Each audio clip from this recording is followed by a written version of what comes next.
Inaanyayahan po ang bawat isa na tayo'y tumayo at buksan po natin ang ating Biblia. Balik po tayo sa aklat ng Roma. Ang kabanata po ay 8, ang talata po ay 1 hanggang 3. Romans chapter 8 verse 1 to 3. 3 talata lamang po. Sabay-sabay po nating basahin. Verse 8. There is therefore now no condemnation for those who are in Christ Jesus. Verse 2. For the law of the Spirit of life has set you free in Christ Jesus from the law of sin and death. Verse 3. For God has done what the law, weakened by the flesh, could not do, by sending His own Son in the likeness of sinful flesh, and for sin He condemned sin in the flesh. Tayo po'y sumandaling yumuko at manalangin. Let us pray.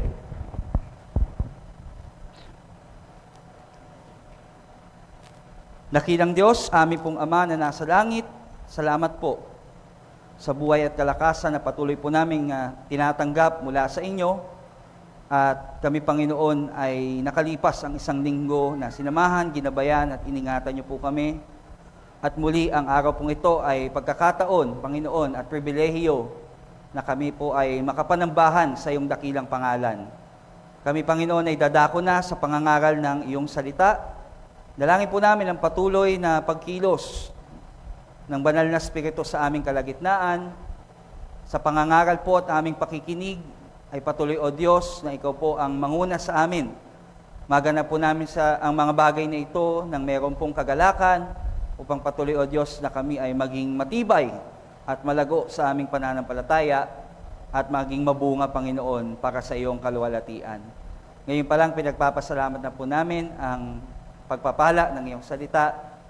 Kaya po, sa iyo po ang papuri, pagluwalhati, pagsamba at pagdakila aming Ama.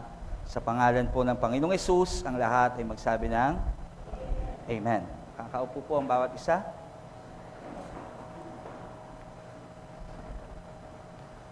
Tayo po ay nagkaroon ng 2 linggo na pahinga mula sa serye ng pangangaral mula sa Roma.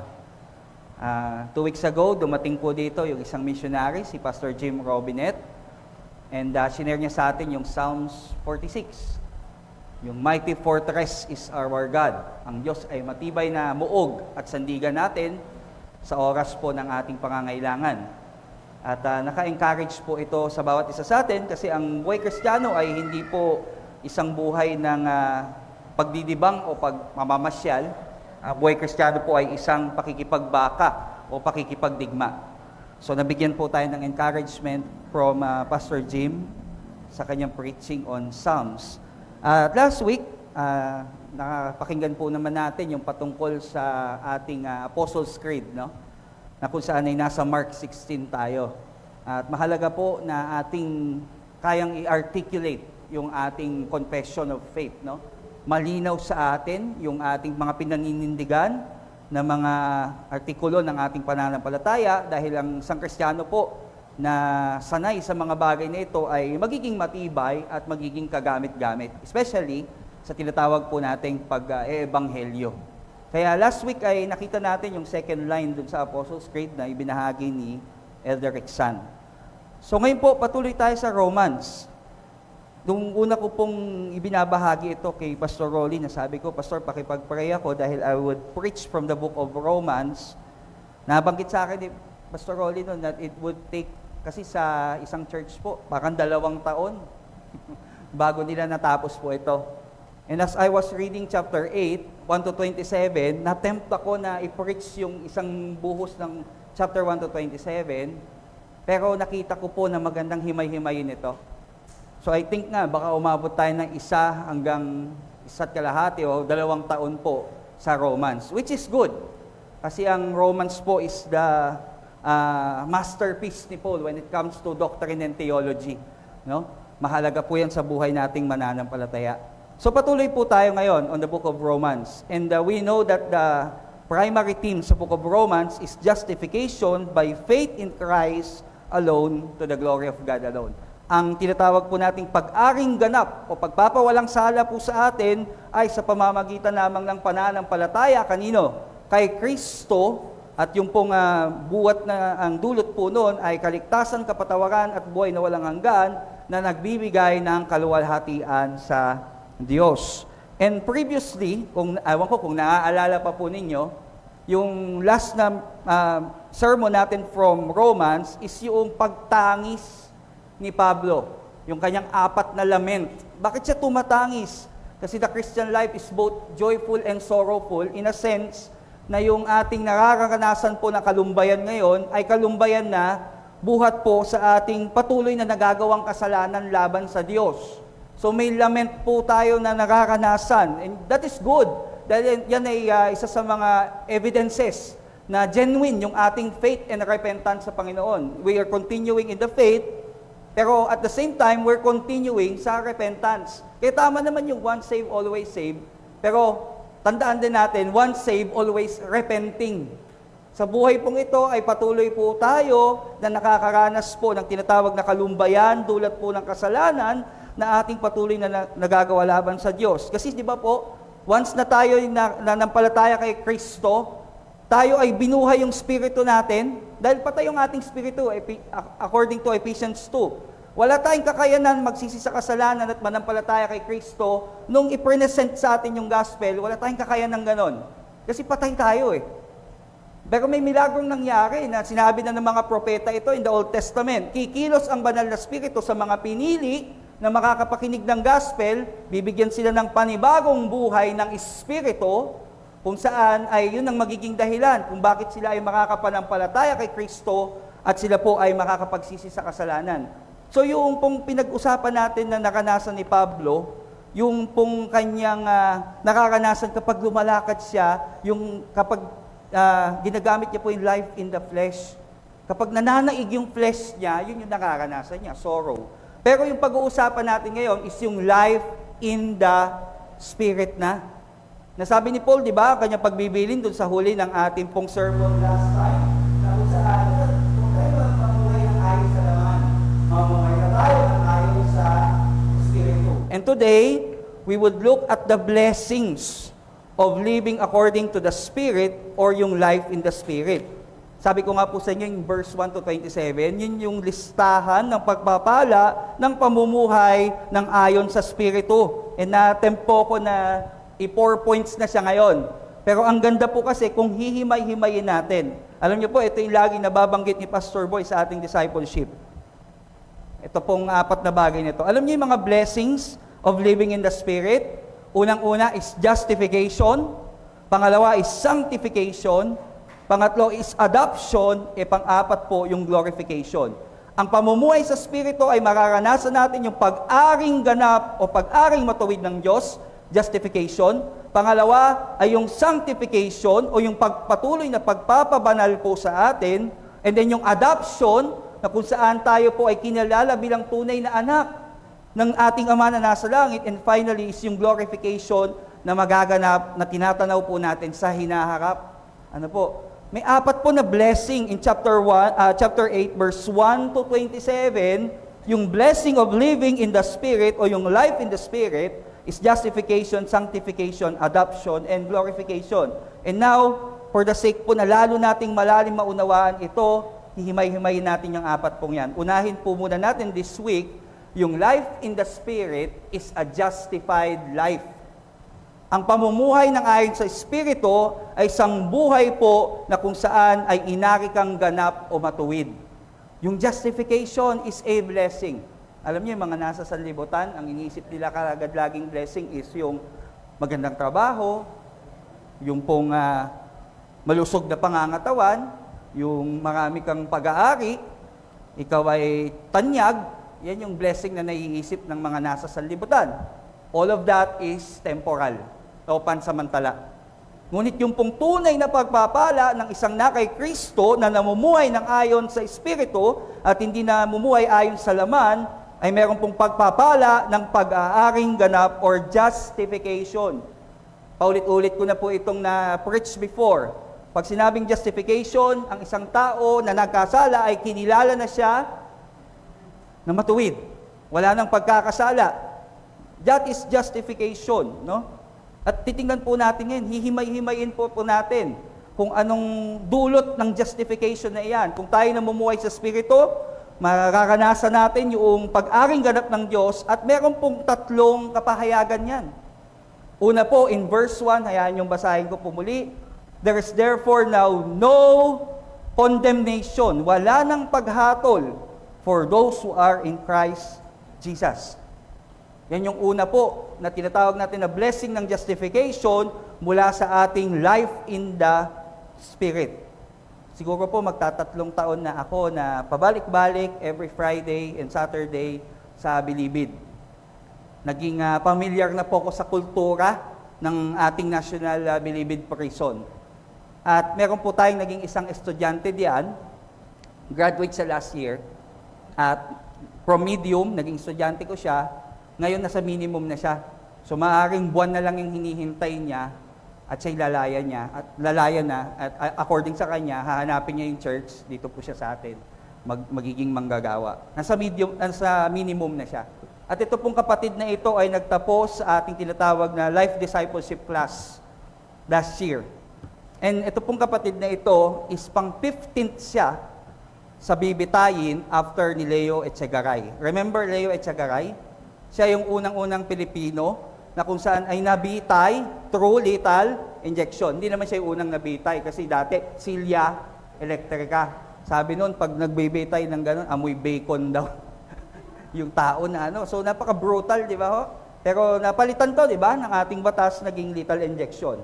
So ito pong graduate na ito, na kapatid natin sa ating Life Discipleship Class, na malapit ng lumaya, and praying na lumaya na nga po siya, ay pang 15th siya. Kumbaga, natapos na si Leo Echegaray, pang 15 siya, nakapila na sila. Tuwing pupunta po ako sa Bilibid, lagi kong nadadaanan yung lethal injection chamber. And kaya nag-i-imagine ako, what if kung ikaw yung nandun, no? Ikaw na yung isasalang doon. Nakahiwalay talaga siya na building from the maximum, may maliit na parang malaki pa ito May maliit po na building diyan, doon dinadala, doon nililital injection. 3 pong lason, alam ko lason yung dalawa, yung isa pampakalma, yung una. So, pang 15 siya. And pag kinakausap ko siya, sabi niya, Pastor, during that time na nakasalang na ako, may sentensya na ako, may hatol na ako ng kamatayan. Yung mga panahon na yon ay parang masisiraan ako ng bait, masisira yung ulo ko. Ayaw niya nang kumain, ayaw niya nang mag-ayos, ayaw niya nang makipag-usap. Gusto niya, alam niya po anong gusto niyang gawin? Pagpakamatay na, unahan niya na yon, yung lethal injection.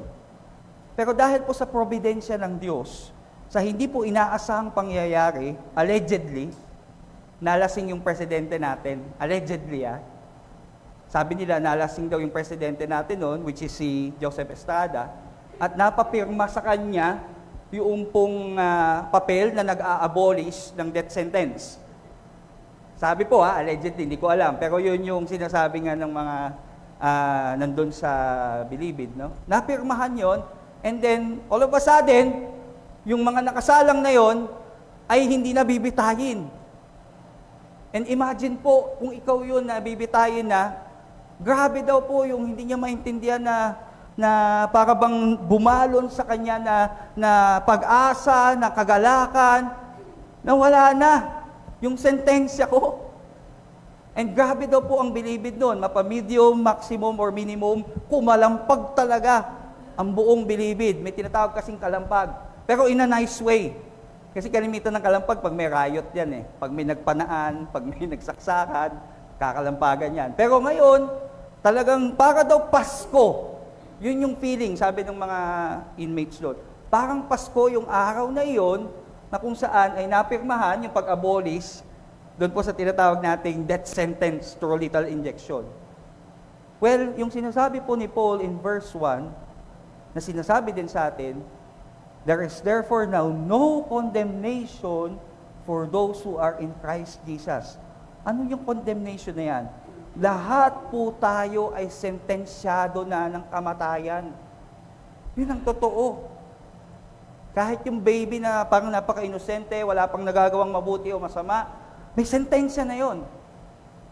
Kasi lahat ay nagkasala at di nakaabot sa kaluwalhatian ng Diyos. Yung minana nating kasalanan at yung actual na kasalanan nating nagawa, ay sentensya na kagad tayo.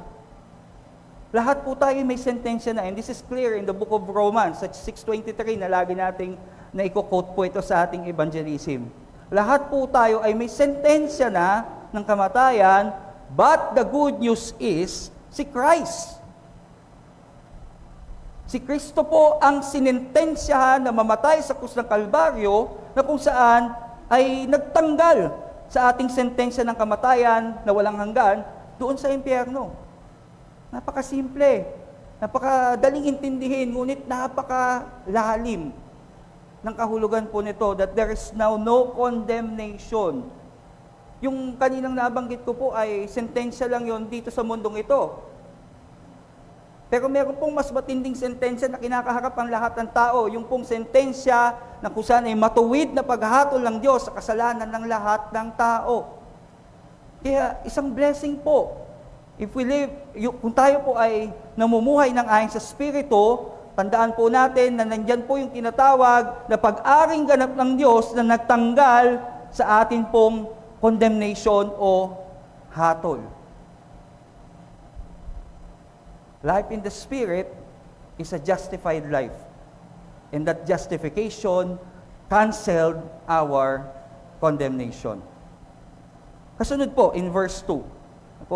Una po yun nakapahayagan ng pag-aring ganap sa atin na tayo po ngayon ay namumuhay na ng ayon sa Espiritu. Pangalawa po, life in the Spirit provides justification which leads to our freedom. Kanina may po tayong inawit kanina na flow like a river, the streams of life, flow like a river, flow free, setting your people free. In verse 2, basahin po natin. For the law of the Spirit of life, dalawa po ito For the law of the Spirit of life has set you free in Christ Jesus from the law of sin and death. Pansinin niyo po, may dalawang klase dyan na law. Isa is law of the Spirit of life, and yung isa po is the law of sin and death. Alam niyo po, ayon sa batas, ang isa pong napatunayan na inosente na nasasakdal ay hindi dapat ito panatiliin sa kulungan. Kasi kaso din yon, illegal detention. Once na ikaw ay napawalang sala, agad-agad, ASAP, as soon as possible, dapat mailabas ka ng kulungan. Mahilig ako manood po sa YouTube nung cops, yung mga hinuhuli. Yung iba doon ay magagaang lang naman, driving, ganyan.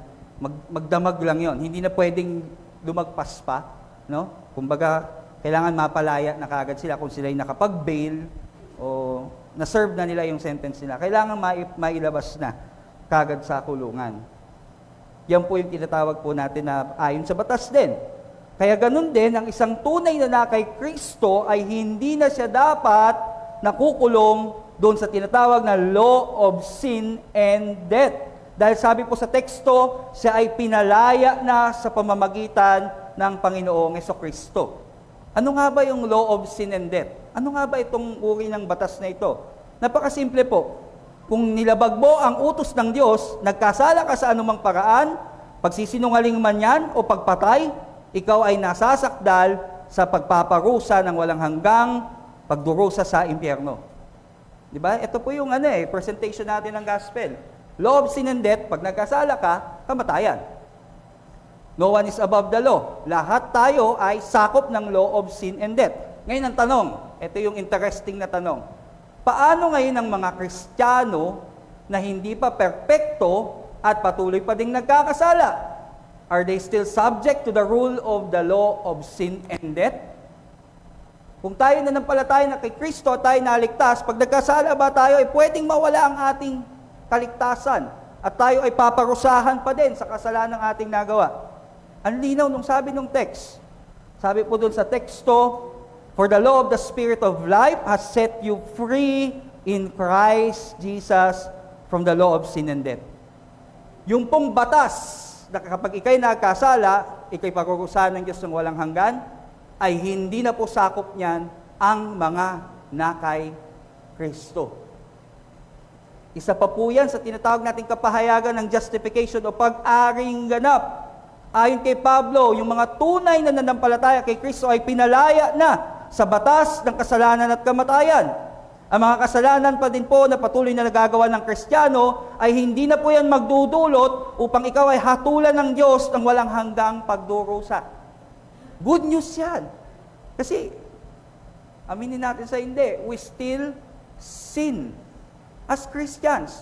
Pero sabi ni Paul, ikaw ay nasa pamumuhay na ng ayon sa Espiritu, ikaw ay nasa pangangalaga na ng Espiritu, yung iyong kaligtasan na meron sa iyo ay hindi na po yan mawawala at hindi ka na subject o hindi ka na nasa ilalim ng batas ng kasalanan at ng kamatayan. Bakit po? Dahil ang perpektong pagsunod ni Kristo sa lahat ng utos ng Diyos na hindi natin nasunod ay inilagay po sa atin.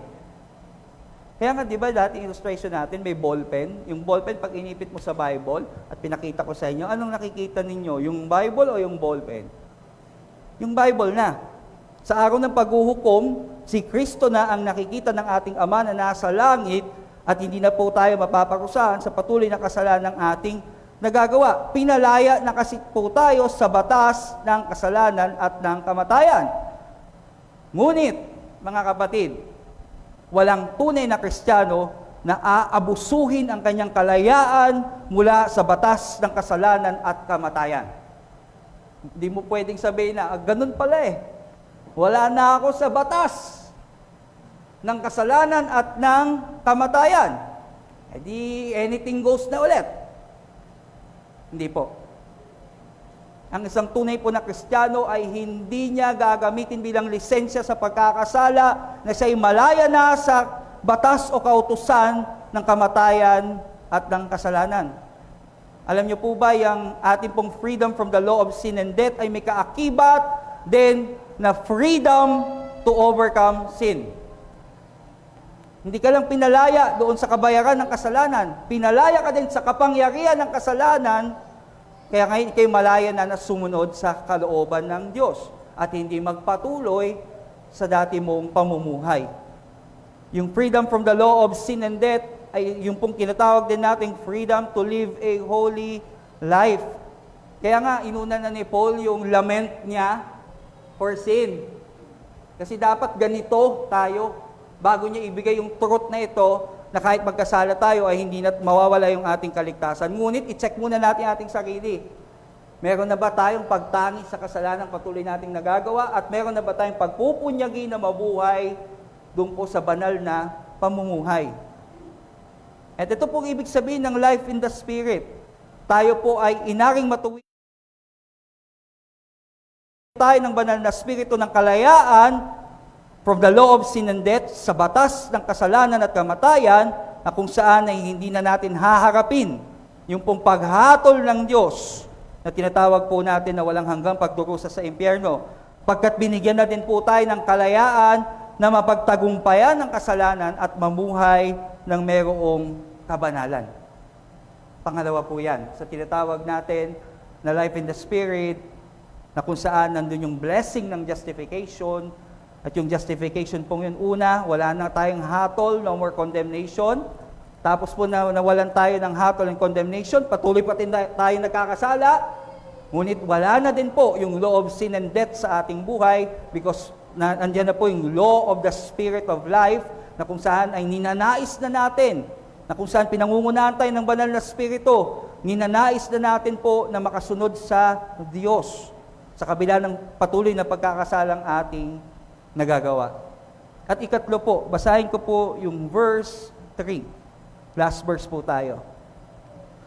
For God has done what the law, weakened by the flesh, could not do, by sending His own Son in the likeness of sinful flesh, and for sin, He condemned sin in the flesh. Ikatlo pong puntos natin, yung life in the Spirit provides justification which ended our toil. Ano pong ibig sabihin nun? Ang ating pong pamumuhay ng ayon sa Espiritu ay naghahatid sa atin ang tinatawag na pag-aring ganap na kung saan ay tinapos po nito ang ating pagpupunyagi o paghihirap o pagsusumikap. Ano pong ibig sabihin yan? Alam niyo po, dito pa din sa prison system po sa Pilipinas, may tinatawag na GCTA. Meron silang sistema, may programa sila sa New Bilibid Prison na tinatawag na GCTA. Ano po yon? Good Conduct Time Allowance. Ibig sabihin po, kung sila po ay mag-i-involve yung mga PDL, yung mga prisoners, mga preso, kung sila po ay mag-i-involve o kanilang gagamitin ng kanilang time sa loob po ng Bilibid sa academic studies, pag-aaral, alam nyo may college doon. May mga estudyante po tayo dyan sa Bilibid na tapos sa perpetual help. Kasi may perpetual help sa loob ng medium. At yung course na ino-offer doon is entrepreneurship. So may mga prisoners po dyan na paglabas ay entrepreneur. Meron po tayong isang estudyante dyan na nakalaya din. Nakakuha siya ng entrepreneurship. Blinis siya ng Lord. No? From walang-wala, nanganganak yung asawa niya sa pabelya. No? Ngayon, milyonaryo na po siya. Kinasal siya this year lang, doon pa sa Tagaytay, may sariling bahay, may sasakyan. Blinis siya ng Lord.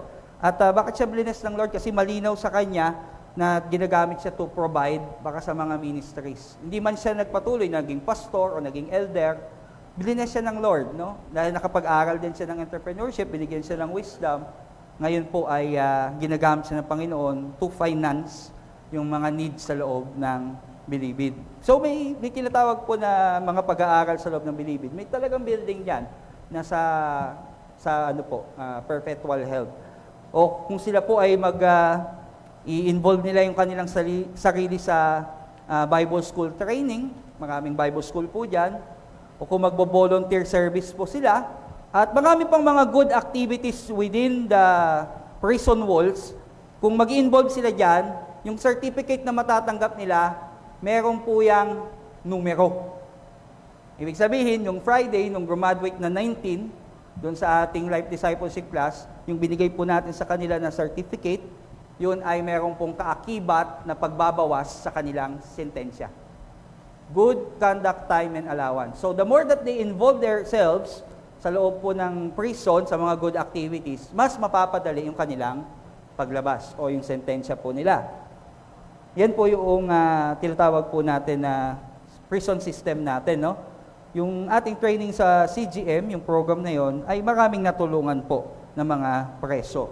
Pero ang nakalulungkot po, ang programang ito ay hindi po available sa sistema ng hustisya ng Diyos. Wala pong GCTA doon po sa tinatawag nating justice system ng Panginoon. Hindi niya po binibilang o tinatanggap yung mga GCTA natin or good works. Dahil alam po natin na ito po ay hindi katanggap-tanggap sa Diyos dahil ito ay manchado ng kasalanan. Alam niyo po, yung 10 Commandments, no, marami nag-iisip, susundin ko nga ito, subukan ko sundin. Baka sakali na sa araw ng paghukom, mapatawad ako ng Diyos at makapunta ako sa buhay na walang hanggan. Hindi po binigay ang 10 Commandments para sa ganong layunin. Yung moral law po is not a list of do's and don'ts na kailangan nating sundin upang ma-achieve natin yung standard ng Panginoon at tayo yung mapatawad, maligtas at magkaroon ng buhay na walang hanggan. No. Hindi po binigay ang 10 Commandments for that purpose. Ang 10 Commandments po ay ibinigay upang atin pong mapagtanto na hindi po natin kayang abutin yung perpektong pamantayan ng Diyos dahil tayo po ay nasa mahinang laman. Sabi ng teksto, the law weakened by the flesh. So, hindi natin dapat isipin that by doing good, ayon sa pattern ng 10 Commandments, baka tayo ay bigyan ng GCTA ng Panginoon. And if we have enough points, mapapatawad tayo, maliligtas at magkakaroon ng buhay na walang hanggan. Hindi po. Dahil malinaw po na sinasabi sa Lumang Tipan na huli ng lahat. Yung mabubuting gawa natin, magpatuloy po tayo dyan. Huwag lang nating isipin na yan ang magliligtas sa atin dahil yan po ay marumi na. Manchado po ng kasalanan ayon kay Isaias. Kaya, yan po ang katotohanan, no? Maraming tao ngayon, maraming relihiyon sa panahon po ngayon ay nangangaral na sundin mo yung utos ng Diyos at gumawa ka lang ng mabuti at baka sakali ikaw ay maligtas at magkaroon ng buhay na walang hanggan. Nakakapagod po ito. dahil hindi po natin maaabot yung perpektong pamantayan ng Diyos. Kung kaya po lahat ng ating pag-iisip na dapat nating pagsumikapan ang ating kaligtasan at buhay na walang hanggan ay tinapos po yan ni Kristo. Si Kristo po ang perpekto na nakasunod sa kautusan at yan ay willing siya na ibilang sa iyo kung ikaw ay mananampalataya lamang. Mga kapatid, di ko po sinasabi na huwag tayong gumawa ng mabuti. Kailangan po tayong gumawa ng mabuti, lalo kung tayo Kristiyano na, upang maging daan para sa Ebanghelyo at mapapurihan ng ating Ama na nasa langit. Shine your light before men so that they would praise yung our Heavenly Father. But hanggang doon na lamang po. Ang ating mabubuting gawa ay tinatawag pong bunga ng kaligtasan na ating nakamit sa pamamagitan kay Kristo na perpekto pong nakasunod sa kautusan at nagdamit ng katuwiran na iyon sa atin. Kaya yung ating mabubuting gawa po ay yan po ay bunga na lamang ng ating pananampalataya at kaligtasan kay Kristo. Hindi po yan ang ugat. Hindi po yan ang magiging basehan kung tayo maliligtas ba o hindi. Kundi bagkos po yan ay tinatawag na bunga na lamang. Kaya nga po, di ba, ang daming tao na nagpapakapagod, magpapako sa krus, magpalatay at magpasugat sa likuran, lumakad ng nakaluhod, makipagbalyahan sa Quiapo tuwing Enero. Dahil iniisip nila that they will win God's favor from their works. Pero sabi po dito, tinapos na po ni Kristo yung pong ating pagkukumahog na makasunod sa kautusan ng Diyos na hindi po posible dahil may mahina po tayong laman na kung saan ay nananatili doon ang kasalanan. Kaya ito po ang dapat lamang gawin. Ikaw'y manampalataya kay Kristo. Kung ikaw'y nanampalataya na, patuloy ka pa ding manampalataya kay Kristo. Magpatuloy ka sa mabubuting gawa. Ngunit huwag mong iisipin na yan ay merong pong ambag sa kaligtasan at buhay na walang hanggan na kanya nang pinagtakabahuhan. So yung life in the Spirit provides justification, and that justification ended our toil or our hard work. Kaya yan po yung una sa pagpapala ng life in the Spirit. Kung tayo po'y namumuhay na ng ayon sa Espiritu, may tinatawag po na justification, may blessing ng pag-aring ganap sa atin, na kung saan ay mararanasan natin na tinanggal na sa atin yung condemnation o hatol, na kung saan tayo ay binigyan na ng kalayaan mula sa batas ng kasalanan at kamatayan, at kung saan po yung tinatawag na pag-aring ganap ay binigyan tayo ng kapahingahan mula sa ating pagkukumahog na makamtan ang kaligtasan at buhay na walang hanggan. Ito ang larawan. Ito po ang larawan ng pamumuhay ng ayon sa Espiritu. Kaya nga po, sadly, there are still Christians na hindi nakakanasan yung justification na ito. Na kung saan ay nadadaya sila ng kaaway. Na tuwing sila'y nagkakasala, imbes na sila'y tumakbo muli kay Kristo, humingi ng tawad, at humingi ng biyaya na mapagtagumpayan ng kasalanan na yun, naisip nila na wala yung kaligtasan nila. Kaya nung gagawin, pag may altar call sa harap, pupunta na naman sa harap, iiyak, matutumba, andun na naman yung kaligtasan niya, and then itong linggo to, magkakasala, iisip niya na naman, walang kapahingahan. Di ba po, dati natin ginagawa iyan. Ngunit nung atin pong natagpuan yung tunay na ebanghelyo ng Panginoong Kristo, na tayo ay nasa Espiritu na at wala na sa laman, andyan po yung blessing ng justification. Na kung saan po ay mararanasan natin po yung tinatawag na kalayaan, tinatawag po na kapahingahan, at yung tinatawag po na katuwiran kay Kristo. Yan po yung tatlong bagay na dapat natin makita. Kung tayo ay nasa Espiritu at namumuhay, meron pong pag-aring ganap sa atin, at ang pag-aring ganap pong yan ay ibinigay po sa atin ngayon yung kapahayagan. Kaya ang challenge po natin, ito po yung ating hamon sa umagang ito. Ano naman ngayon kung alam na natin ano yung larawan ng life in the Spirit at kung ano yung justification na meron tayo sa ating buhay? Ano naman ngayon? Ito po ang hamon sa atin. Let us live by the Spirit, not by the flesh. Let us live by the Spirit and experience the blessing of the justification of Christ in our lives for the glory of God. Totoo naman po mga kapatid, kung tayo namumuhay sa laman, hindi natin ma-experience yung justification na meron tayo sa Panginoon no? Pero if we would live by the Spirit, mararanasan natin yung blessing of justification ni Kristo sa ating buhay for the glory of God. Wala kayo napansin? The Trinity is present sa katotohanan na yan. Let us live by the Spirit, the Holy Spirit, which is our helper and comforter, to experience the blessing of justification of Christ, kay Kristo, and ultimately, that would give glory to our Heavenly Father. Okay? Nakikita niyo po, our triune God is at work sa ating buhay. Ang tinatawag po natin na banal na Trinidad ay gumagawa patuloy sa ating buhay. Pero meron po tayong tinatawag na kailangan gawin. Kaya nga may challenge.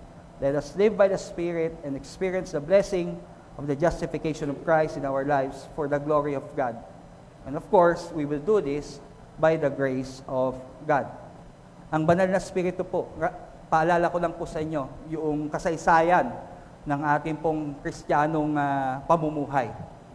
Ang banal na Espiritu po ang nagbigay sa atin ng panibagong buhay. Tama po ba? Nang napakinggan po natin ng Ebanghelyo, tayo po'y binigyan ng bagong buhay ng Espiritu, kaya tayo nakapagsisi sa kasalanan at patuloy na nagsisisi, at kaya po tayo ngayon nakapanampalataya kay Kristo at patuloy na sumusunod kay Kristo. Ngayon na tayo ay na kay Kristo na, ang banal na Espiritu pa din pong tumutulong sa atin na tayo ay lumakad ng ayon po sa Espiritu at hindi ng ayon sa ating laman. Kaya nga po itong pagbibilin sa atin, kung patuloy tayong lalakad sa laman, mahuhulog po tayo sa pagkakasala at patuloy po tayong magiging hindi mabungang Kristiyano at talunan ng mga Kristiyano.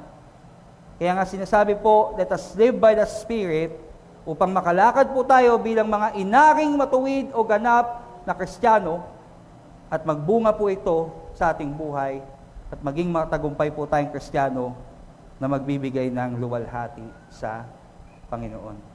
So this is the first blessing of the life in the Spirit. And I pray na tayo po lahat, gaano man kahirap ang buhay Kristiyano, ay masustain ng biyaya ng Diyos. Let us walk, let us live by the Spirit. Tayo po lahat ay tumayo, and let us sing yung pong hymn na kaninang ating inawit. Yung first hymn na lang po siguro. And then tuloy na din po natin doon sa hymn natin for our Holy Communion. Okay?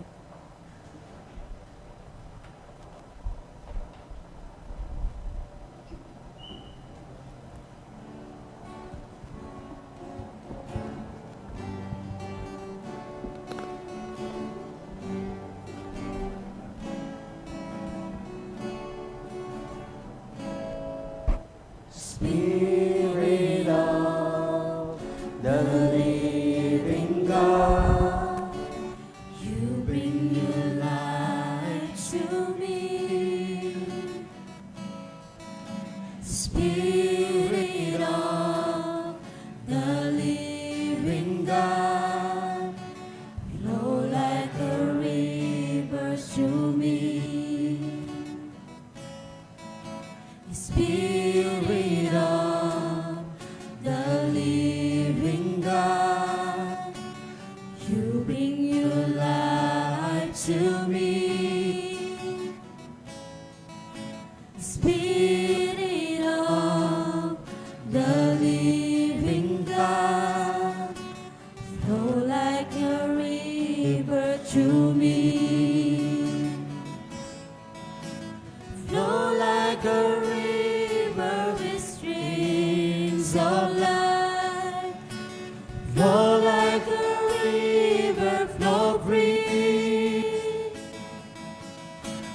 Flow like a river with streams of life, setting your people free. Flow like a river with streams of life. Flow like a river, flow free. Flow like a river of light, setting your people free. Flow like a river with streams of life. Flow like a river, flow free. Flow like a river with streams of life, setting your people free. Flow like a river with streams of life. Flow like a river, flow free. Flow like a river with streams of life, setting your people free. Setting your people free. Setting your people free.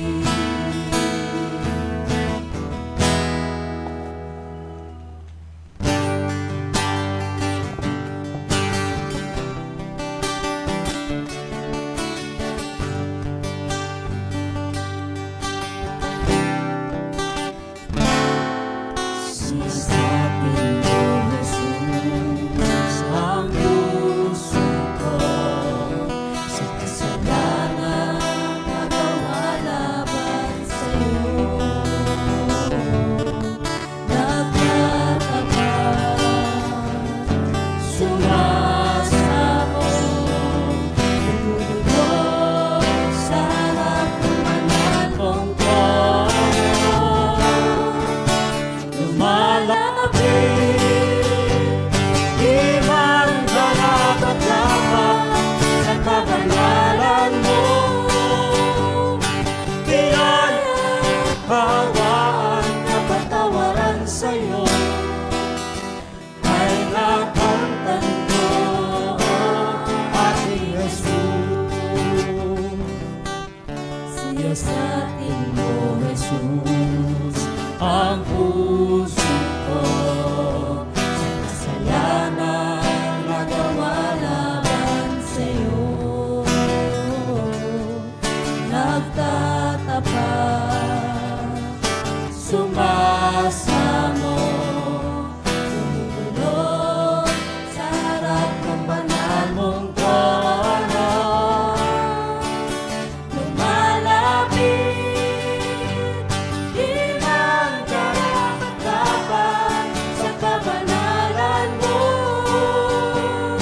Biyaya, kawaan, kapatawaran sa'yo ay nakamtan ko, aking Jesus. Lumalapit, di man karapat-dapat sa kabanalan mo. Biyaya, kawaan, kapatawaran sa'yo ay nakamtan ko, aking Jesus. Ay nakamtan ko, aking Jesus. Ay nakamtan ko, aking Jesus.